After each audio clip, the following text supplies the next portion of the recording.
Ravi de vous retrouver sur France 24. Bienvenue à l'heure de Paris Direct. Voici tout de suite les principaux titres du jour. À la une, Donald Trump qui s'imagine déjà prendre le contrôle de la bande de Gaza.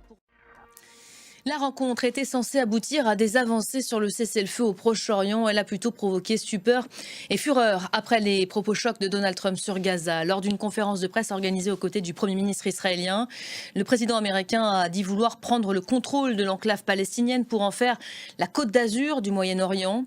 Les réactions depuis s'enchaînent. Le Hamas dénonce un plan raciste visant à éradiquer la cause palestinienne. Alors Donald Trump a-t-il vraiment un plan américain pour la bande de Gaza? Derrière l'annonce, que veut et que peut vraiment faire le président américain? Alice Broga.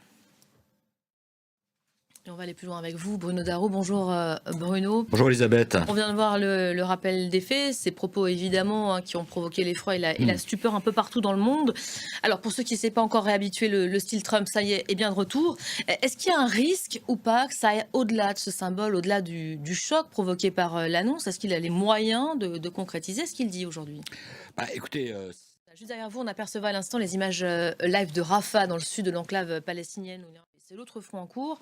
Le retour de Donald Trump à la Maison-Blanche a relancé les craintes dans la région du risque d'annexion. Interrogé sur le sujet, Donald Trump a laissé entendre en début de semaine qu'il pourrait ne pas s'y opposer.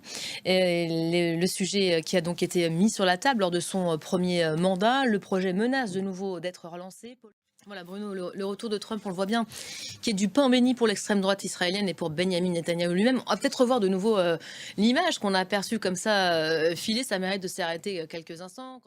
Merci beaucoup Bruno pour le décryptage. On va continuer à parler de Donald Trump. Vous évoquiez tout à l'heure sa méthode, montrer les muscles pour peut-être mieux négocier en coulisses. Et cela fonctionne en tout cas à première vue. Le Mexique a commencé à déployer hier 10 000 soldats à la frontière avec les États-Unis. Comme promis, ce déploiement intervient en échange d'une suspension de la menace des droits de douane.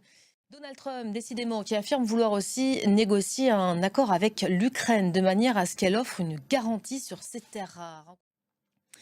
L'actualité en France, à présent, et l'épilogue attendu cet après-midi sur le projet de budget. C'est le jour J pour François Bayrou qui sera fixé d'ici quelques heures maintenant sur sa stratégie. Les 2,49,3 dégainés en début de semaine s'avèrent-ils payants? Dès 15h30, l'Assemblée nationale va commencer à examiner les 2 motions de censure déposées par la France Insoumise. Initiative qui ne devrait pas, cette fois, aboutir. Olivier Fessol. Voilà pour l'essentiel de l'actualité.